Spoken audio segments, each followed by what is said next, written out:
Good afternoon.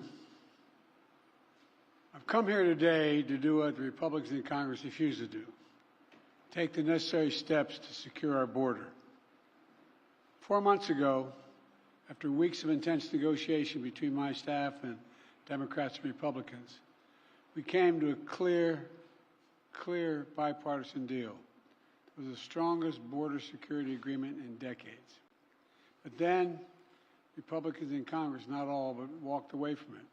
Why? Because Donald Trump told them to. He told the Republicans, it has been published widely by many of you, that he didn't want to fix the issue, he wanted to use it to attack me. That's what he wanted to do. It was a cynical and an extremely cynical political move, and a complete disservice to the American people who are looking for us to not to weaponize the border, but to fix it. Today, I'm joined by a bipartisan group of governors, members of Congress, mayors, law enforcement officials, most of whom live and work along the southern border. They know the border is not a political issue to be weaponized. The responsibility we have to share to do something about it. They don't have time for the games played in Washington, and neither do the American people. So today, I'm moving past Republican obstruction and using the executive authorities available to me as president to do what I can on my own to address the border. Frankly, I would have preferred to address this issue through a bipartisan legislation, because that's the only way to actually get the kind of system we have now that's broken, fixed, to hire more Border Patrol agents, more asylum officers, more judges. But Republicans have left me no choice. Today, I'm announcing actions to bar migrants who cross our southern border unlawfully from receiving asylum. Migrants will be restricted from receiving asylum at our southern border unless they seek it after entering through an established lawful process. And those who seek to come to the United States legally, for example, by making an appointment and coming to a port of entry, asylum will still be available to them, still available. But if an individual chooses not to use our legal pathways, if they choose to come without permission and against the law, they'll be restricted from receiving asylum and staying in the United States. This action will help us to gain control of our border, restore order into the process. This ban will remain in place until the number of people trying to enter illegally is reduced to a level that our system can effectively manage. We'll carry out this order consistent with all our responsibilities under international law, every one of them. In addition to this action, we recently made important reforms in our asylum system, more efficient and more secure reforms. The goal is to deliver decisions on asylum as quickly as possible. The quicker decision means that a migrant is less likely to pay a criminal smuggler thousands of dollars to take him on a dangerous journey, knowing that if in fact they move in the wrong direction, they're returned around quickly. And 2 weeks ago, the Department of Justice started a new docket in the immigration courts to address cases where people who've recently crossed the border they make a decision within 6 months rather than 6 years, because that's what happens now. Additionally, the Department of Homeland Security has proposed new rules to allow federal law enforcement to more quickly remove asylum seekers that have criminal convictions and remove them from the United States.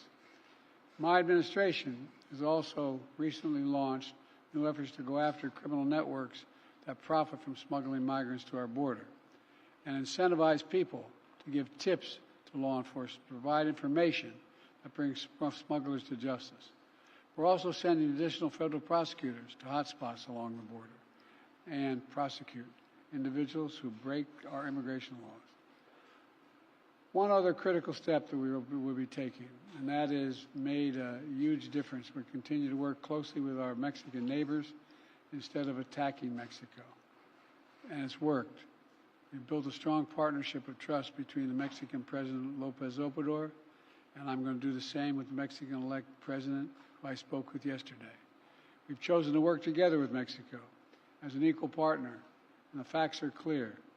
Due to the arrangements that I've reached with President Obrador, the number of migrants coming and to our shared border unlawfully in recent months has dropped dramatically.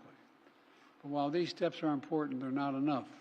To truly secure the border, we have to change our laws, and Congress needs to provide the necessary funding to hire 1,500 more border security agents. 100 more immigration judges to help tackle the backlog of cases, more than 2 million of them.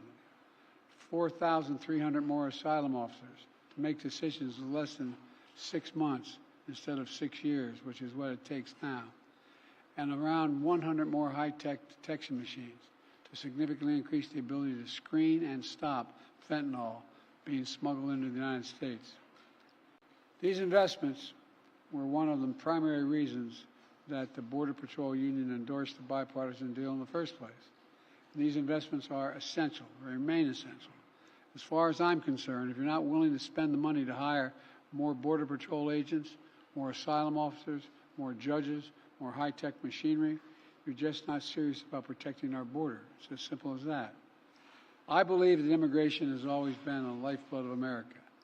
We're constantly renewed by an infusion of people and new talent.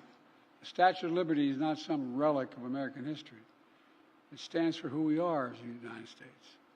So I will never demonize immigrants. I'll never refer to immigrants as poisoning the blood of a country.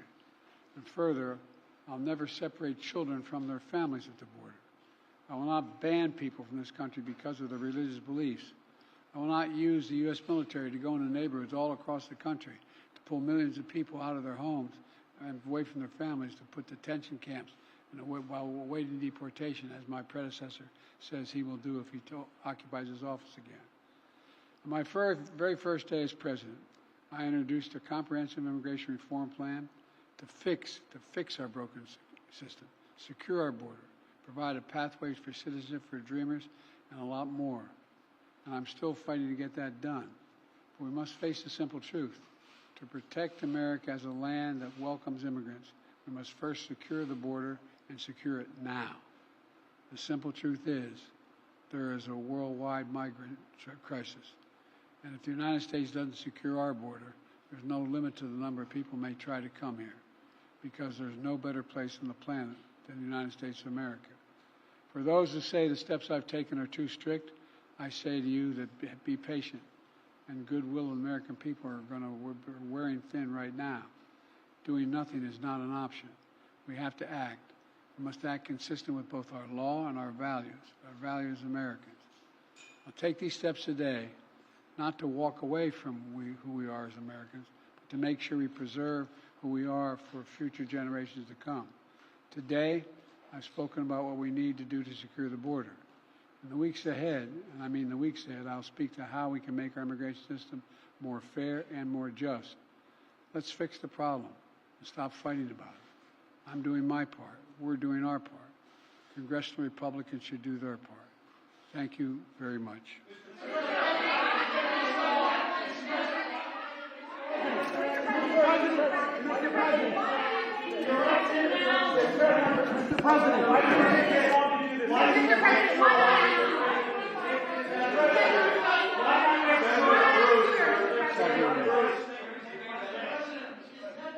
Playing politics with the war.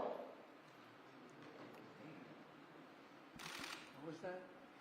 I asked her, is Prime Minister Netanyahu playing politics with the war? I don't think so. He's trying to work out a serious problem he has. Thank you.